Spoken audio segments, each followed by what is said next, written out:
makan. Yang dimakan hasil kerja. Jika tidak bekerja, tidak makan. Jika tidak makan, pasti mati. Inilah undang-undangnya dunia. Inilah undang-undangnya hidup. Mau tidak mau, semua makhluk harus menerima undang-undang ini. Terimalah undang-undang itu dengan jiwa yang...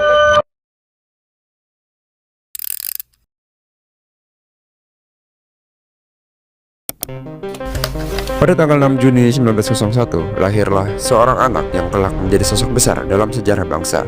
Ia diberi nama Kusno Sosrodihardjo, namun kemudian lebih dikenal sebagai Soekarno, sang putra fajar. Soekarno menempuh pendidikan yang cukup berbeda dari kebanyakan pribumi kala itu. Ia bersekolah di Eerste Elementary School.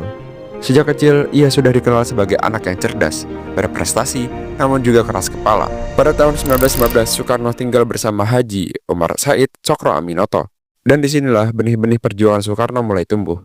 Ia belajar banyak tentang dunia politik, mulai aktif berpidato, dan berkenalan dengan tokoh-tokoh besar seperti Dawes Dekker, Cipto Mangunkusumo, bahkan Ki Hajar Dewantara. Di tahun yang sama, Soekarno juga mulai bergabung dengan organisasi pergerakan Jong Java, menandai keterlibatannya dalam pergerakan nasional.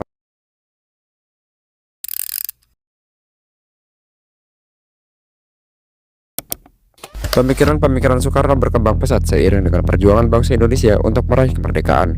Puncaknya terjadi pada 1 Juni 1945, ketika Soekarno mengemukakan gagasan negara yang kemudian dikenal sebagai Pancasila. Gagasan ini ia sampaikan dalam sidang BPUPKI bersama tokoh-tokoh besar lainnya, seperti Muhammad Yamin dan juga Supomo, yang turut menyumbangkan buah pikirannya. Tak berhenti di situ, Soekarno juga mengenalkan konsep Nasakom, sebuah upaya untuk menyatukan 3 kekuatan ideologi besar, nasionalisme, agama, dan juga komunisme.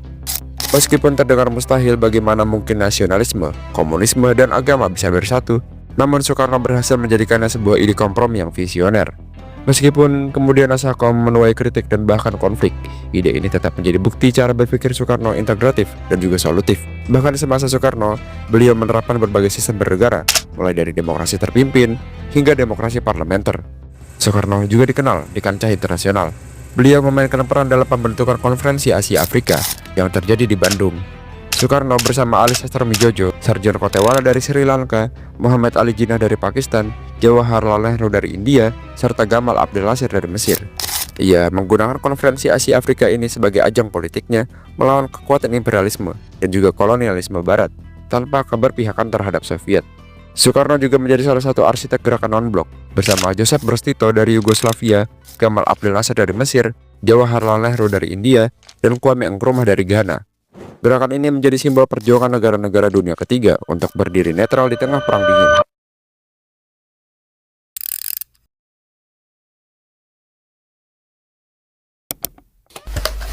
Jika kita cermati pemikiran dan langkah politik Soekarno, maka kita akan menemukan bahwa ia tidak pernah secara eksplisit menyatakan dirinya berpihak pada satu kutub ideologi tertentu. Justru Soekarno membangun jembatan antara kutub-kutub itu dalam apa yang ia sebut Nasakom, nasionalisme, agama, dan juga komunis. Tak bisa dipungkiri, Soekarno memiliki kedekatan dengan berbagai elemen kiri. Ia dikenal mengagumi Karl Marx, Lenin, dan tokoh-tokoh revolusioner dunia. Ia juga mengadaptasi sosialisme dalam konteks Indonesia, yang kemudian dikenal sebagai Marhaenisme, suatu ideologi yang berpihak pada rakyat kecil, menolak imperialisme, namun tidak sepenuhnya meniru komunisme.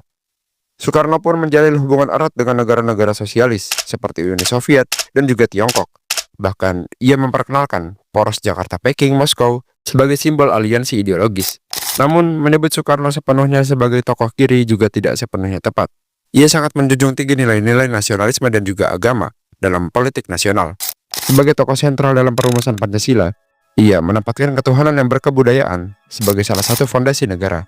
Namun, di balik banyaknya pemikiran-pemikiran Bapak Proklamator Indonesia yang berguna bagi masyarakat Indonesia, bahkan dunia, tak bisa dipungkiri bahwa Soekarno memiliki banyak dosa terhadap bangsa ini. Tidak di sini, namun di video selanjutnya. Kalian manusia sekarang juga